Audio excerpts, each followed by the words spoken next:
Hey guys, it's me, Dr. Smina Rahman, Gyno Girl. Today I'm going to talk to you about one of my favorite things to discuss, and actually I treat it every day in my office, and it has everything to do with this little piece of tissue called the vestibule. And we're going to talk about pain with sex, particularly pain with initial penetration. And my vulva puppet's going to make another guest appearance, so let's get at it.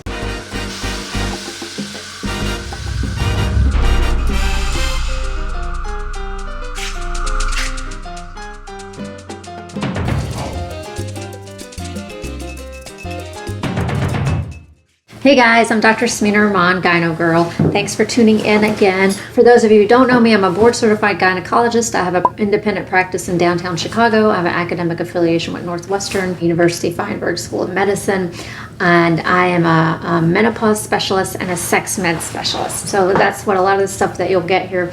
Although I will cover some basic gynecology topics and other issues related to female health.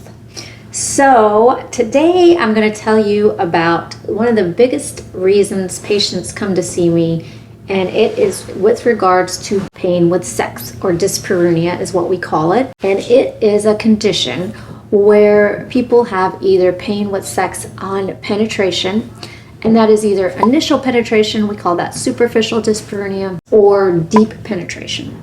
And I'm going to focus today on the superficial or initial pain with penetration today. The majority of the times it is due to the vestibule. Now remember, we talked about the vestibule in previous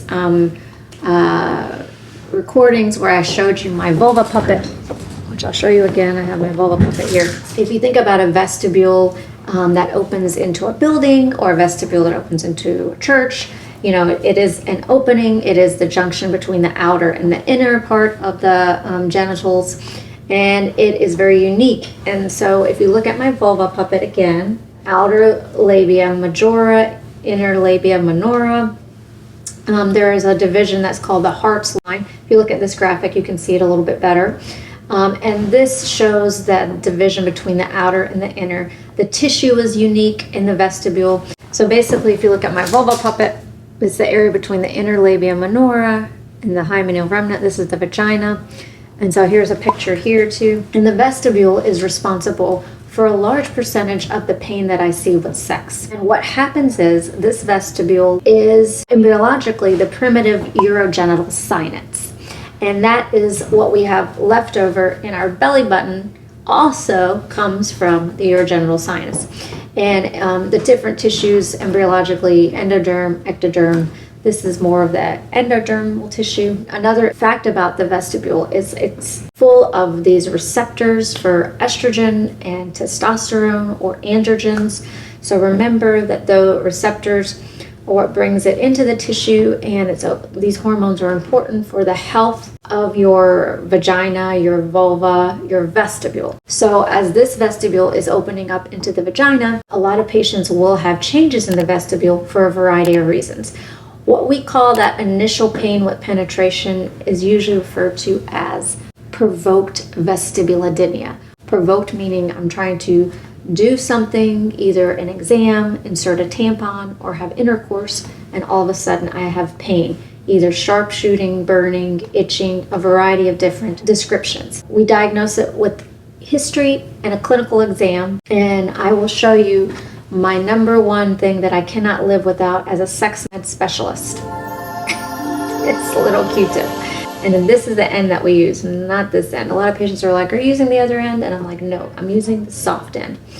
And what we do is, with a little microscope, or we can do it without or with a microscope, we're looking at the vestibule and we're touching different parts of it. So if you think of this vestibule, remember it's surrounding the vagina. So this whole area, the inner part, let's see, this inner part here, and I'm touching the vestibule on exam. 6 o'clock, 7 o'clock, 4 o'clock, 1 o'clock, 11 o'clock. And so it's like a clock. So we always say, on a scale of 1 to 10, what are you feeling?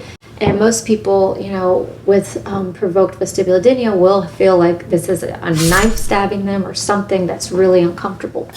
And basically then we can determine a lot of times with their history, how long they've had the condition, and with an exam, what may be the primary cause of provoked vestibulodynia. And we've come a long way from, just calling it vestibulitis or vulvar pain or vulvodynia. And we know there are some etiologies or causes for this.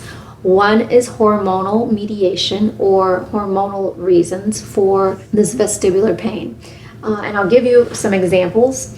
Number one is a patient who is in menopause or perimenopause and they have the genital urinary syndrome of menopause. Now, your ovaries have stopped producing the estrogen and the testosterone that you need. So one good thing that we do is when we visualize it, we can often tell if it's hormonal or not, because you can see redness around the whole vestibule. Sometimes you can see it in the urethra, and you can get this thinness or this area that looks like it's tearing almost. And a lot of these patients will describe urinary complaints. They'll have burning or pain with urination. They sometimes get misdiagnosed with interstitial cystitis, and it's really a hormonal mediated vestibulodynia. So that's when you have the genital urinary syndrome of menopause, and other conditions will mimic this. So someone that is postpartum who is lactating also has that less estrogen, and they're not ovulating. Someone who's on birth control pills, there's a subset of women who take birth control pills, and the lack of ovulation, the lowering of the estrogen and the androgens, plus the production of a protein called the sex hormone binding globulin, the SHGB, binds to their testosterone, binds to their androgens, and basically desensitizes the tissue to that area. And there looks like they're like atrophic, or their vestibule looks very inflamed. It's a subset of patients who take birth control pills or other types of birth control that will raise your sex hormone binding globulin and prevent ovulation. Sometimes we see it with other forms of birth control as well. The pill is a major culprit. Not every patient has it. We think there's something to do with their androgen receptivity. So we see these patients. The condition in and of itself, like of provoked vestibulodynia, is anywhere from 8 to 10% of vestibular owners. And so these patients that have provoked vestibulodynia that are on birth control pills will often say, I've been on the pill for years, and I used to have pain-free sex, and now I have a lot of pain with sex on initial penetration. And then what happens is, remember this video on pelvic floor muscles that I did with my great physical therapist, Grace? We talked about the importance of your pelvic floor and the muscle and how it's important for sexual functioning, bowel functioning, urinary function.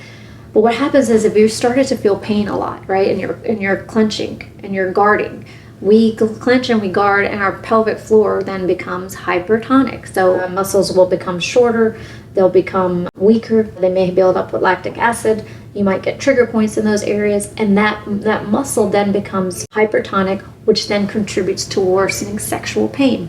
Because especially when you see it more on the bottom part of the vestibule where the muscles are, you can then know that, okay, the muscles are heavily involved now. So we will often, if not always, any patient that has vestibulodynia also gets pelvic floor therapy. So they will get these trigger points treated. Sometimes they get Botox, a lot of manual manipulation, and they have usually great success once we discontinue the birth control pill and maybe put them on something like an IUD, the intrauterine device, either the copper or the progesterone only IUD. That progesterone in that IUD is not one of the androgen lowering ones. It's levonorgestrel, so it's actually not an androgen lowering progestin. So these patients, and IUDs don't prevent ovulation, so you don't have that sort of diminished hormonal response. And so they'll maybe go off the pill, maybe go on an IUD, and then we'll put estrogen testosterone ointment for them at the vestibule, and they'll apply that with pelvic floor therapy.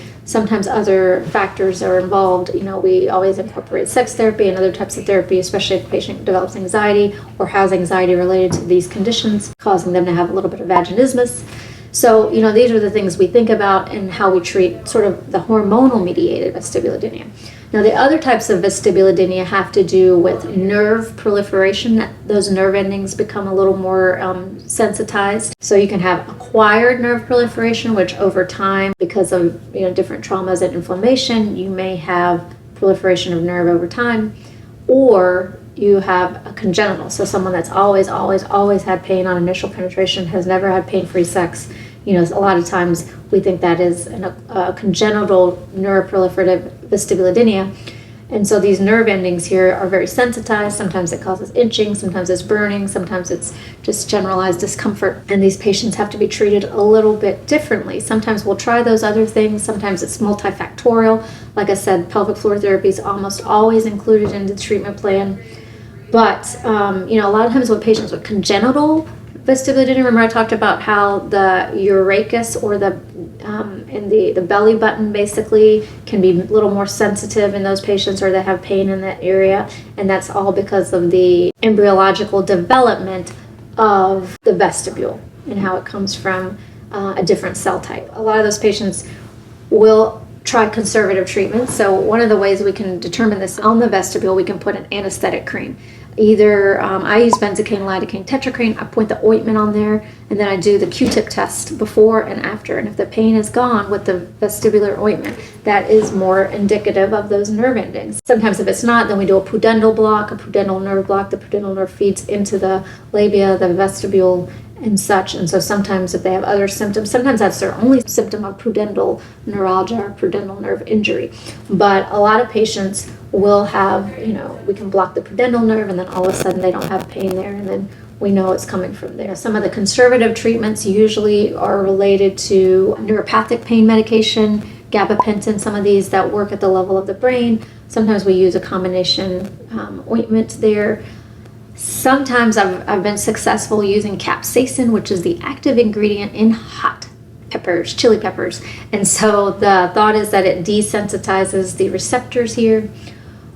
And so it's a little bit of a hard thing for patients to endure for 12 weeks. We do it gradually. We use lidocaine along the way. A lot of these patients are using lidocaine ointment or benzocaine, tetracaine, lidocaine ointment here, in order to have pain-free sex until we get to the curative cause. There's a recent study that came out in the Journal of Sexual Medicine that showed patients that received success using CO2 laser in the Mona Lisa Touch, which I have discussed in the genital urinary syndrome menopause video, and we'll discuss it a little bit further, but is a CO2, fractionated CO2 laser that we use for the vestibule. In this study done with Dr. Erwin Goldstein's group in San Diego did demonstrate some success. That's something that I've used with patients. Ultimately, then we use a surgical management called vestibulectomy, where we actually remove the entire vestibule. The procedure in and of itself is a same-day procedure done in surgical centers, and patients usually do really well with it, but the recovery is a little intense for a lot of patients. There are risks. They need physical therapy before and after pelvic floor therapy. Have to make sure that they're going to be in a position where they're not traveling or doing anything extensive activity-wise for, at least 4 to 6 weeks. So we monitor that very closely, and so that is one of the treatment plans that ultimately can be curative for these patients, especially with congenital neuroproliferative vestibulodynia, and many times with the acquired form as well. A lot of other conditions around the vestibular pain or provoked vestibulodynia have to do with inflammatory conditions, which we are learning more and more about. That is, sort of more exciting, using whether or not we can use, anti-inflammatory agents regarding chronic inflammation of the vestibule, whether or not it's from frequent infections or inflammatory conditions. Those are the major causes that we have been able to delineate over the last 10 to 15 years in sex med. Please, please, please, if you suffer from pain on initial penetration, superficial dyspareunia, initial dyspareunia, provoked vestibulodynia, whatever the terminology you want to use to describe it, please know that this is not normal. It is somewhat common. It's fairly common for me to see in my office, but it is, probably up to 10% of vestibule owners have it. And if you have this condition, please go to www.ishwish.org.